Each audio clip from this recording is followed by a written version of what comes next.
Hey everyone, welcome back to the channel. So today what we're going to talk about is I'm going to touch on what makes a good shoe.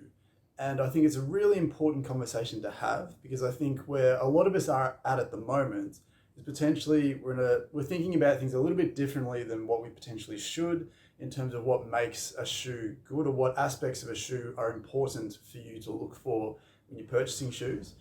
And I think it's an interesting conversation because this conversation of what makes a good shoe can technically be broken up into two separate conversations as well. The first one is, in a perfect world, what is an ideal shoe to work towards?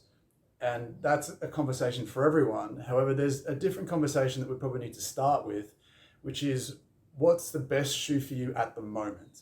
And we'll get to both of those in a second. So if you can hang around to the end of the video, hopefully you'll get a good sense of maybe what you can do, what you should be looking for right now, with the views of what you should be transitioning towards as the years roll on. So I think clinically, I think it's a really important conversation because modern footwear, for lack of a better phrase, it stinks. It's not necessarily, from a general perspective, good for us in too many different ways. Now, the hallmarks of traditional footwear are things like a heel at the back, arch support, rigid soles, a narrow sort of toe end, and even a raised toe end as well for a lot of shoes, a lot of sneakers, a lot of runners, work shoes, business shoes. We're not even talking about dress shoes and traditional women's heels and things like that, but the underlying feature of most shoes is subpar mechanically. So, and this is why. So basically, I think the biggest thing to look at with your footwear is what kind of a heel does it have at the back of the shoe? Now, this is a women's boot, I guess, but as we see with a lot of sneakers, a lot of running shoes, a lot of business shoes, definitely, even kids' shoes these days, they seem to have a heel. And I think one of the reasons why we have a heel is with the best intentions, a heel's generally there to provide more cushioning. So if you're a runner, it makes sense in some levels or on some levels that extra heel means extra cushioning. And I think that's certainly an understandable technological advancement that shoes have had, but it comes at a cost. And one of the most important things to understand about footwear is that the amount of heel that your shoe has, so the differential between how raised the heel is compared to the toe, any differential is that exact amount of ankle range that you don't get access to while you're wearing those shoes. So if a shoe like this was a pair of shoes that you wear to work every day, or if they were a sneaker or a running shoe, and you spent a lot of time in a shoe with a raised heel, then over time you would start to reduce the available ankle range of motion that you have because you're not using it. And I think it's a really important concept to be aware of because stiff ankles, so ankle stiffness, if you've been watching these videos, if you've come in to see us clinically, you'll know that ankle stiffness is almost a centerpiece of a large majority of lower leg dysfunction, whether that's Achilles issues, shin splints, plantar fasciitis, flat feet, things like bunions, toe pain. You can have a lot of knee pain that can come from having stiff ankles. And from what I see clinically, the number one cause of ankle stiffness is a heeled shoe. Now that's closely followed by flip-flops / thongs, depending on where in the world you're from. And we can get to that in another video, but for the purposes of general footwear, any heel that you have is ankle range that you don't get access to. And if you're in that shoe often enough, you start to lose that ankle range.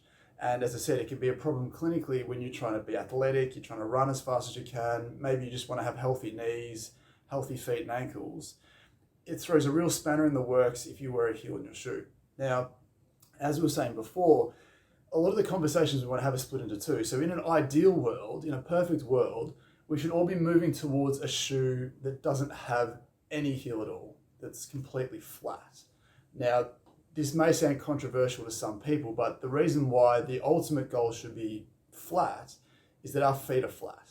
So our legs, and you don't need to see mine to see this, but we are born with all the heel that we need to survive. It's a cushioning system, it's a shock absorbing system that we have naturally inbuilt from the moment that we're born, the moment that we're walking. It develops into a system that we're supposed to have. Now, as I said before, in a perfect world, we would feel comfortable in shoes that are flat, that don't have any heel at all. But the problem with this conversation for a lot of people is that we've been in shoes that have a heel for so long that if we go straight to a flat shoe, all of a sudden we're trying to exist in a flat shoe, missing crucial ankle range of motion. And this is highlighted by, I think it was a study that was done, it'd be 5 or so years ago now, I can't remember specifically. And it was a really important study because what it showed is that people who transitioned from a traditional built-up running shoe with a thick heel to a minimalist shoe, a shoe that was flat, that had no heel, a large majority of those people developed injuries and dysfunction. And the problem with that study, if you can call it a problem, is that it led to a conclusion that said that heeled shoes are better for you, and as you transition down to a flat shoe, it creates more problems. And on the surface, that's absolutely true because that's what the study found. But what the study didn't do, and this is, I guess, an error in some of the thinking that we have around flat shoes, is that their transitioning to a flat shoe was just wearing a flat shoe incrementally more until their body got used to wearing a flat shoe. But what they didn't do is they didn't go after that long-standing lack of ankle range that they'd lost from being in built-up shoes for so long. So essentially what happens when you go from a built-up shoe to a flat shoe is that you're exposing years of rusty mechanics that you've accrued from being in a built-up shoe. So it makes perfect sense that if you have a stiff ankle and all of a sudden that heel isn't there to buffer that and hide that, your body's now going to have to find a way around it. So it's understandable that your Achilles might start to get sore, might get some plantar fasciitis, shin splints, maybe some knee pain, whatever dysfunction you may have.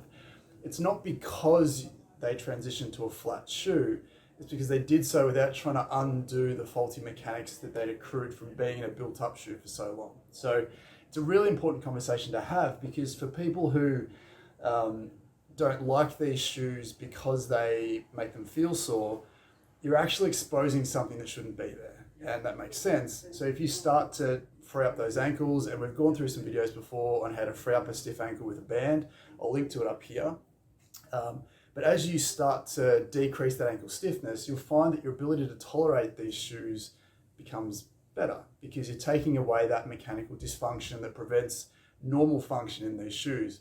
And again, shoes without a heel are special in a sense because they're just trying to mimic what being barefoot is like, in a sense. So if you can't tolerate barefoot shoes or minimalist shoes, then essentially you can't tolerate being barefoot, which is a birthright. It's a normal expression of human function, but we just need to make sure that that other conversation we're having about maybe this is what ideal is, where transitioning to a heelless shoe is the ultimate goal because it's an expression of normal mechanics.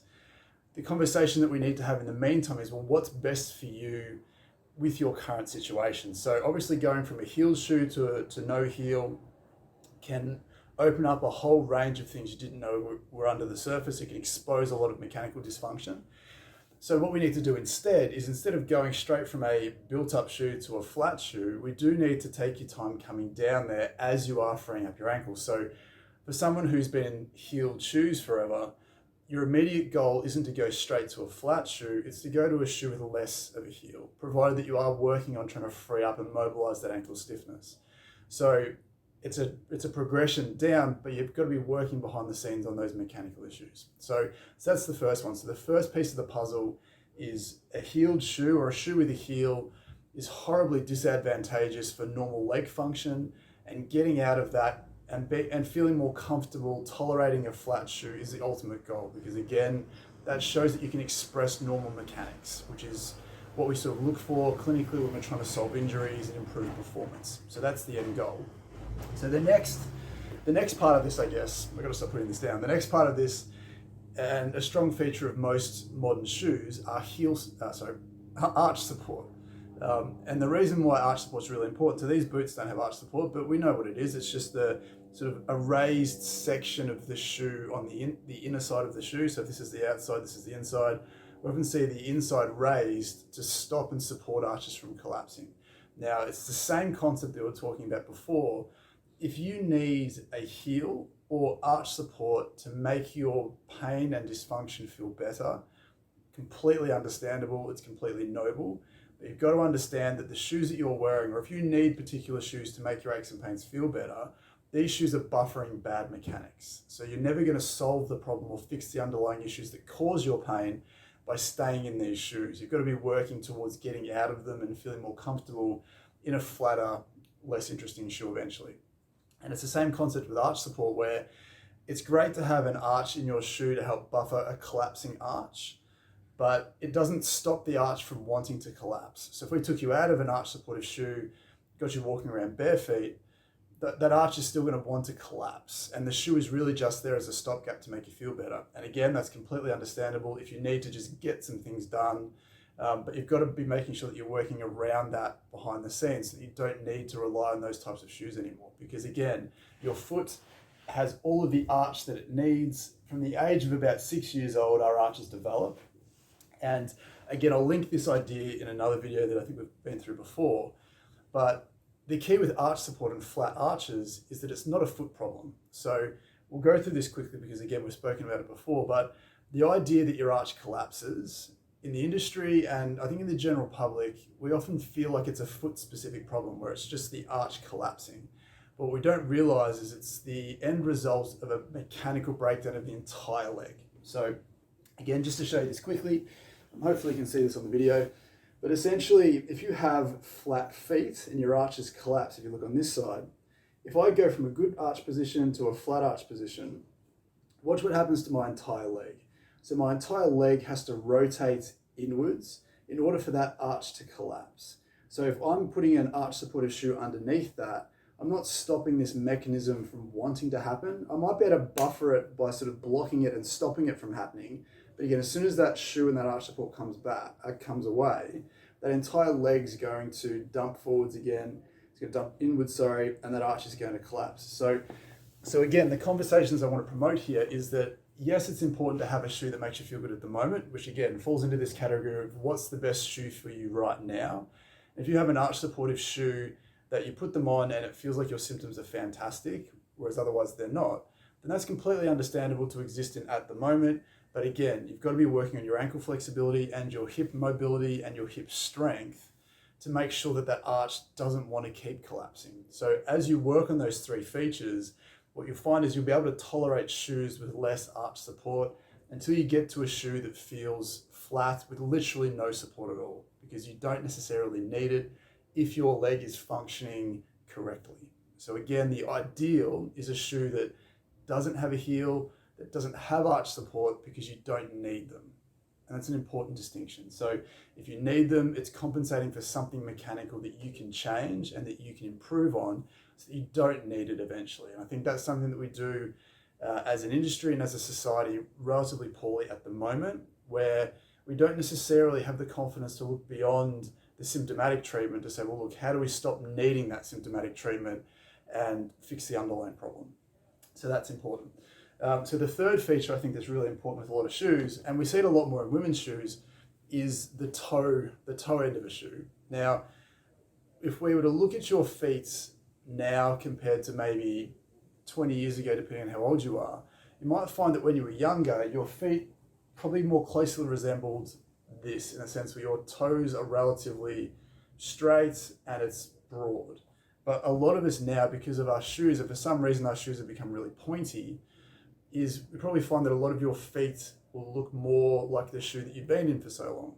And again, this is really important because your toes are designed to function really well in a straight position. So if we then take a shoe that compresses all of that, then all of a sudden you're turning your foot from this really broad, mobile, stable device into something that's very pointy. So your base of support will decrease a little bit. Your ability to push off and move is compromised because your toes and the end of your foot have started to morph towards the shoes that you've been wearing. So again, this one doesn't necessarily have as much to do with sort of mechanics as the heel and arch, but it's really important that we let those feet splay. And a really good test for this is when you get your toes, and my feet aren't perfect, but you should be able to fit a finger in between each one of your toes. And for me, my feet are still a little bit stiff, but the idea here is you should be able to get a finger in between each toe. And if you can't because it's stiff, then again, that's lost function that you have, and you deserve more than that. So I think the first three things to consider Heels eventually want flat shoes. Arch support, we eventually want flat shoes.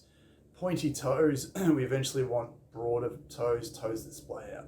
Now, the fourth thing I think is really important about modern footwear is that the soles are generally quite tough, and intellectually it does make sense. If you're someone you're working on hard surfaces, if you're out on gravel, if you're doing things where it can be quite uncomfortable for your feet, it makes sense that a thicker, maybe a stiffer sole is better.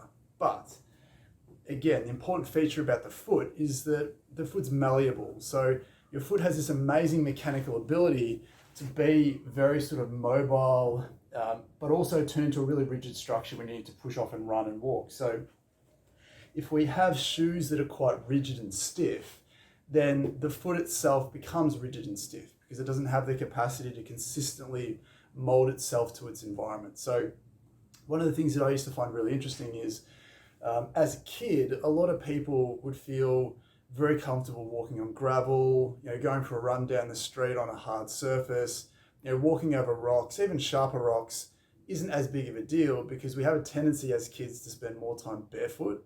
So we're consistently getting that interaction with these surfaces and we're sort of staying supple, staying strong. But as soon as we're sort of put into a modern day foot coffin, I guess, from a want of a better phrase, a better word, we lose that ability to mold ourselves to the environment. So as adults, there's so many people, particularly as we get a lot older, where walking outside is just too uncomfortable to do barefoot. Walking on gravel, walking on rocks is a no-go for a lot of people because we're losing or have lost that ability to tolerate those sort of harsher environments. And again, modern shoes aren't as malleable as they could be. So the best thing about barefoot shoes is that all they tend to do is offer you protection from the elements. They don't necessarily stop you from being able to express motion. It just offers a layer of protection, a sort of a stiffer layer of protection against modern things. If you're walking down the street, you're walking on glass, it'll hurt if you're barefoot, it won't if you've got a shoe on. But the idea I think that's really important here is that we don't spend enough time allowing our feet to just be feet. They're stuck inside these shoes, deprived from sensation. We've got socks and shoes, so we're really divorced a foot from the outside world. So I think those four features of modern shoes make them really poor in general. So if you have a heel, if you have arch support, if you have a pointy toe end, if you have a stiff, even a thick sole that really divorces the foot from the ground, then all we're doing is consistently down-regulating the function of our feet and our legs completely unnecessarily.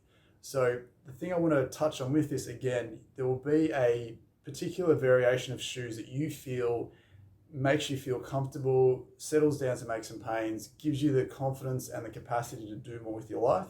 They're completely fine. But it's really important to understand that if your shoe has a heel or an arch support or a thick sole or a really rigid sole, it's going to come at a cost. It's going to rob you of basic function that you deserve to have and function that you need to have if you're going to solve a lot of the lower leg complaints that we have day to day. So again, if your ankles are stiff because you've been wearing your heel every day for 10 years, and that ankle stiffness is the foundation of dysfunction of your leg, yes, you can make that dysfunction feel better and you can treat those symptoms, but you can't truly rid yourself of that dysfunction until you get rid of the ankle stiffness and then you take away the context that asks that ankle to be stiff in the first place. So hopefully that makes sense. So in terms of a recommendation, the best thing to do is not to go from a built-up shoe to a flat, barefoot, minimalist shoe straight away. You can if you've got good function. Again, you might need to speak with a physical therapist or a podiatrist or someone in that field to know how far you can leap. But for most people, it's just a product of becoming less involved as your shoes evolve. So you want to go from a built-up shoe to slightly less built up to slightly less built up. And as long as you're working on the stiffnesses and the tightnesses that we get from being in modern shoes, then you should find it's a seamless transition to being barefoot in barefoot shoes. And as always, the thing that we want to promote is what's the broader context here. And I think a really powerful message to leave you with today is that being barefoot is important. It's normal and natural and vital for basic foot health and foot function. So any opportunity that you get to be barefoot more, please take it. If that means definitely being barefoot inside, that's a no-brainer. But if you take the dog out for a walk and it's just a short walk, maybe just don't wear shoes. Or if you're at the park and you can take your shoes off, please do. Just know that it will take some time for your body or your feet to desensitize, to get more mobile and stronger again. But just being barefoot helps sort of feed and water those seeds of function. And in no time, it'll start to come back and you'll feel completely different. So hopefully that information is useful. As always, let me know in the comments below if you have particular shoes that you're not sure about. Maybe post a photo, leave it in the comments, let us know, and we'll make sure to comment back and sort of give you some advice on how you can improve those shoes. And if you found this information really useful, it would be great if you could let us know by leaving a like below. And also consider subscribing to the channel if you're new. Again, it helps this information get out to more people. And I think clinically, this stuff is really underrated. It's a foundation of a lot of dysfunction. And unfortunately, modern shoes are definitely aesthetically pleasing and they look fantastic, but there's so many popular shoes on the market at the moment that are horrible functionally. So it's really important that we sort of distinguish those ideas, because you're allowed to have a good pair of shoes that you think look really nice, but if they're not functional, maybe they're shoes that you shouldn't wear as often. Save them for a special occasion, so that when you're working hard on reclaiming that function, you know, a couple of hours in a built-up shoe that's not fantastic for you, much like junk food, it won't break the bank. So again, hopefully that was useful. And then again, I'll bring out something on sort of thongs or flip-flops, depending on where in the world you're from, and maybe the next video or the one after. So stay tuned for that, and we'll see you next time.